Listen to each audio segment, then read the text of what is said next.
I am Aaron Lampe, and this is Improv0.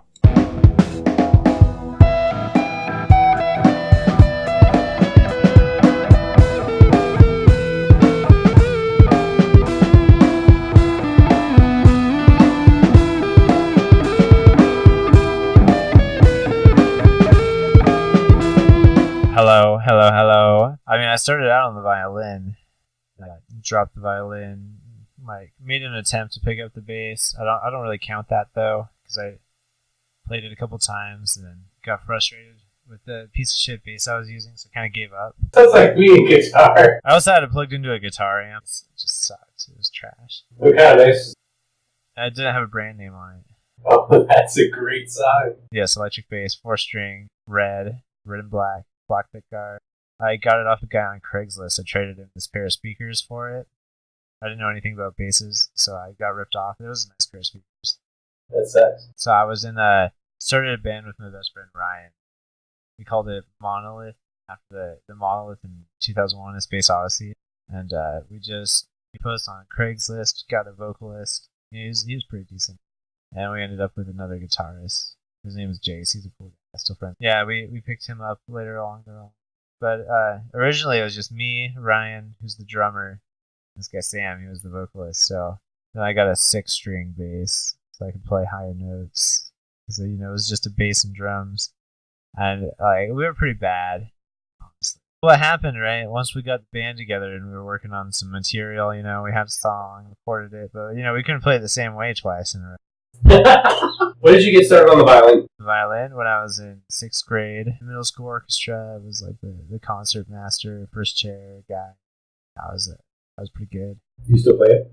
I should, but I don't. So you found people on Craigslist in that first band, and you were playing together, but you never did anything.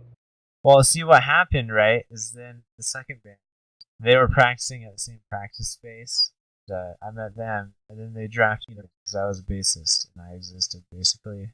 I wasn't super good back then. They're like, hey, good enough. So I joined. That was Fall of Fathom, which isn't even the same band as when I joined it, as when they kicked me out. It's basically been 3 different stages. They just never changed the name. It was just too attached to the name to ever change it. You got into that band first, and then Ryan? Yeah, so I joined that band. We hung out in this, rundown garage, had a bunch of 8 cartons all over the wall, and I was trying to convince him to let Ryan in, because the drummer that was in the band then, he would just grab onto those drumsticks like I owed him money. He just smack the drums with no technique, couldn't stay in time. But he was best friends with the vocalist, and the vocalist was really good. But yeah, eventually kicked him out. I don't know. He was on parole too, so there was a lot of stuff he couldn't do. The vocalist got all pissy, but Ryan was in the band. Ryan's just really fucking good at the drums. Probably one of the best drummers in the town. And then vocalist quit. He went and joined another band because turns out they were paying him money to practice with. So he joined that band. So we had to get a new vocalist. So they transitioned to being a whole other band. So we got this guy, Jake, he went to recording school in LA. Thought he was hot shit. What I play on my own just a lot of stream of consciousness. Sometimes it's really good. Sometimes it sounds like shit. It's the same as anyone who's playing, honestly. But Tool is one of my influences. Deftones and Dance Gavin Dance. The violin. My violin playing has a lot of influence, I think, into what I just play. I'm just playing for fun for myself. Just classical sounding melodies. Yeah, I mean, I can do all kinds of stuff with that bow. You can bounce it along the strings. It's a really cool sound. I mean, I like to play trills, where you alternate It'd probably be better if I just played it, but you're playing 1 fret or 2 frets difference, just back and forth really fast. I like to play that, hold notes out, add some vibrato. I'm from Nampa originally. I mean, it's kind of like a suburb, but it's got its own kind of vibe going on. more rural, more crime. The music scene, the Boise music scene, people live in all the outlying cities, because it's cheaper still. Still part of the Boise scene, I would suppose. Boise's where all the shows are, and everything happens. Where the practice spaces are, where a lot of the musicians live too. So everything kind of just happens in Boise. I mean, the Boise scene, only thing I can speak about is the metal scene. That's all I was ever involved in. I mean, I met a few people in bands, like, from other genres, but never actually spent any time in that scene. But the Boise metal scene is pretty chill. There's a few bands that tour, and a lot of bands that just kind of just play in town a lot, including the one I was in. I mean, most everyone knows each other. Oh, this is my main bass right here. That's why it's in the shot. It's It's a Core A5 Plus, fan fret, Bertolini pickups, natural finish. Great bass. Pretty awesome. Still paying that guy off. Well, it's beautiful for one, and for two, it also sounds great. It feels really good, under your fingers. Good action. I mean, I was playing in a gent metal band, tuned down like ridiculously low, and really heavy stuff. So the multi-scale that it's got going on helped keep the tension like on the low notes without it being just like completely ridiculously tight on the high notes. I mean, you get more strings, so you can go lower basically with that kind of music. Keep up with the guitar. They're playing 8-string guitars. They both had an 8-string for one of our songs. Anyway, tuned down to drop. We started in drop G, then we did a drop F, and then drop E, which is like where the guitar is playing a bass E string, which is just, I mean, sorry guys, but that's just silly. It was just ridiculous.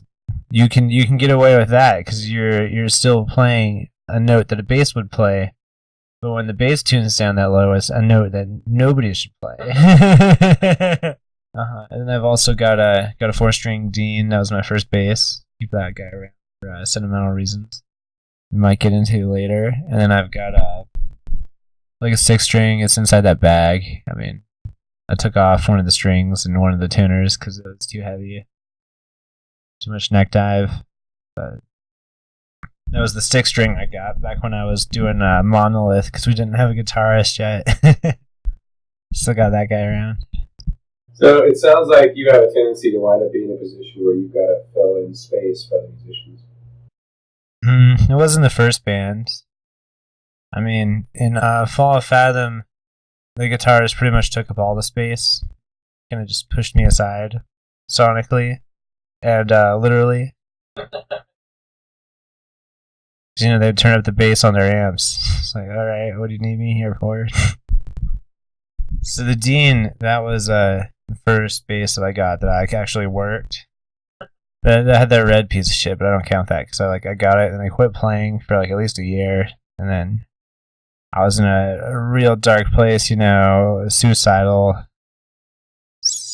not doing so hot. So I went and spent like all my money at the pawn shop, got that bass, got the practice amp that's next to it. You can't see either of these in the shop, but they're there. I just started learning how to play that, learned some songs, and then did my first acid trip. I saw all the colors and reflecting off the pegs because they're shiny, coming out in rainbows, just sitting there. I played this same riff for like at least an hour straight. Ryan was playing the drums along with it. Then he got bored because I just kept playing the same thing and went and played video games. But yeah, he was playing Call of Duty Zombies. But yeah, I just saw myself up on stage, just playing this riff. I was like, that's cool, something to live for, maybe. Alright, that's nice and pensive, kind of moody, kind of dark, but very nice and ambient. So you won't be able to listen to that riff and not pay attention to the people talking. If that makes any sense. The way I phrased that was kind of weird. It won't distract too much from the people talking. I mean, up until when I was still in the band, it was like at least 6 hours a week or more. Outside of practicing with your own band, though, how often did you? Because you said that most of the people from the scene, you knew who was. I mean, I mostly just random do them at shows. I didn't do a lot of stuff in the scene. Like, no, not too much. I mean, sometimes you'd see them at the music shop and you'd chat, but I didn't spend too much time hanging out with them all. And I'm married, so I just kind of, chilled back at home. What about the bomb shelter? Bomb shelter's cool. Right? It's this old Cold War bomb shelter that was turned into practice spaces. Fall of Fathom had a room there. It's closed for remodeling right now, but I think it's about to open again. I'll probably continue to have a room when it reopens. But that was a cool place, man. That's where you met a lot of other musicians. Like people who you wouldn't necessarily play shows with, because they'd be a different genre or something. You'd still run into them there practicing. You chat, you just share your weed and hang out. Just shoot the breeze. Like right when I got that bass, man, there was a bunch of people from the scene just standing outside the front door to the bomb shelter. So I was like, "Hey, fuckers, check this out!" Everyone was like, "Oh shit, dude, you got the best bass in town now." Because you wouldn't even really notice it from the road. It just looks like a hill. You can kind of see the face. But went in there and you could hear people playing. Like, oh man, this is just like a musical place. Just music in the air. From all the years of people practicing there. Mm-hmm. No, it was definitely cool. Check it out. When I was first recruited into Fall of Fathom, it was a whole different band, basically. I mean, it's been several different bands over the course of its existence before I was in it. And, it'll continue to be different things now that I'm out. But when I first joined, it was kind of just like a fun jam band. We were writing songs, but, weren't performing at a high level or anything. We were practicing down at the Boise Hive, which is another local practice space. Like, you rent time in a room. You don't have a room that is yours. You just you have some time in a room. And we were practicing, me and Ryan, with Monolith.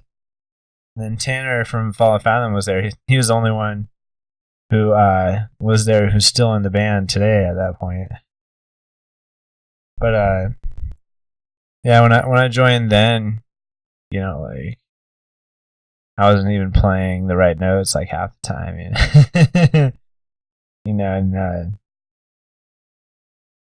it was we're all just start learning our shit basically.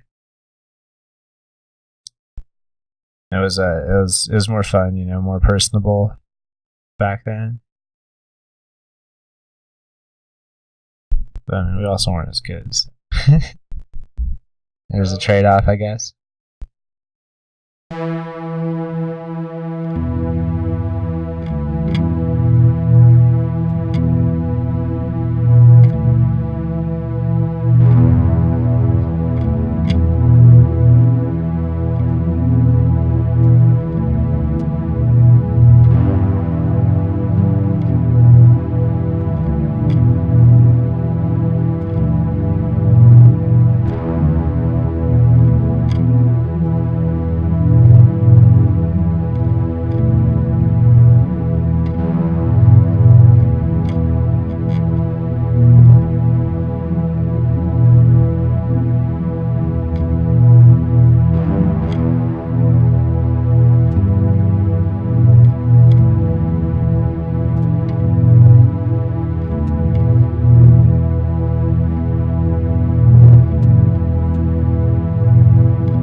this project has been particularly challenging. I've been working on this episode for a long time, and it's still not very good. It's not going to be. There's a number of reasons for that. First of all, I think I'm going to have to stop relying on Vegas. It just doesn't consistently work. Some of the problems that I've had with it recently are on top of problems that are well known that nobody's really done much about. So I'm probably going to have to change over to Premiere, although Premiere, which has a number of functions that make it better anyway, has been letting their replete down recently, which makes me wonder if that's the way I want to go with this project, or with these projects, actually. Improv0 has always been a glimmer in my eye. It's something I've wanted to do for a long time. Now that I finally have this opportunity, I am finding it consistently challenging to do the most basic things. Very out of practice as a musician, which doesn't help anything, but also I've learned so much from this first project. For example, a lot of the things that I did for recording the audio aren't going to work in the future. And a lot of the ways that I was editing the audio was actually backwards. I was doing compression, amplification, and noise gating in the wrong order, which is why Sage sounds the way he does in this, and is still way better than me, because the microphone I was relying on didn't work. And even then, trying to edit what I could get from the microphone from the camera, I was doing it wrong, right? So I've learned that much about this project as well. As for the piece of music itself, Postmodern Estrangement, it mostly just features Sage's work, what Sage did himself. But there's another bass line. You don't actually hear the bass line itself. You hear a series of effects that were placed on the bass line, but the bass line's been removed. And then the effects on that bass line, which are coming through, are fed back through the system in order to create the drone that you hear underneath. And in order to make a sound that was even more complementary specifically to the notes that are played by Sage's bass, I put a similar series of effects on Sage's bass, removed the bass from the second version of the track so that it's just the effects again. And then those effects are at a slightly different time with trim and delay. You can hear some of that happening, particularly toward the end. There's a very subtle sort of nuance to this piece now because of things that most people probably aren't even going to be able to pick out and say, oh yeah, I can hear this other bass playing, or I can hear these particular notes. There was supposed to be a guitar track laid over this. I recorded that track with Sage, but didn't work very well. I don't really know how this program works yet. Studio One. I've just been introduced to it. What I was trying to do when I recorded the original version was wrong, and I haven't had time to try to record it again. But I think that I might try to do that with other effect systems rather than relying on it because of the way that you have to transfer files back and forth. That's something that you should know about this piece. But the way that it sounds in and of itself right now is already very good. And there are anomalies that I wasn't able to get rid of in the drone underneath. I'm going to figure out how to deal with that, I think, in time. I don't have the resources to do any of these projects, but I'm a genius and I need to express my creativity, my enthusiasm, participate within my interests, and support my friends. And so hopefully Improv0 is something that people find interesting and entertaining. And I'm able to get more people to participate and be able to bring more people together in this process, which will further Be Creative in general, cultural production, rather than material production, to do things as a community rather than as an economy. And that's sort of the goal of these sorts of projects. And I hope that you'll join me in the future for them and look forward to additional episodes of Improv0.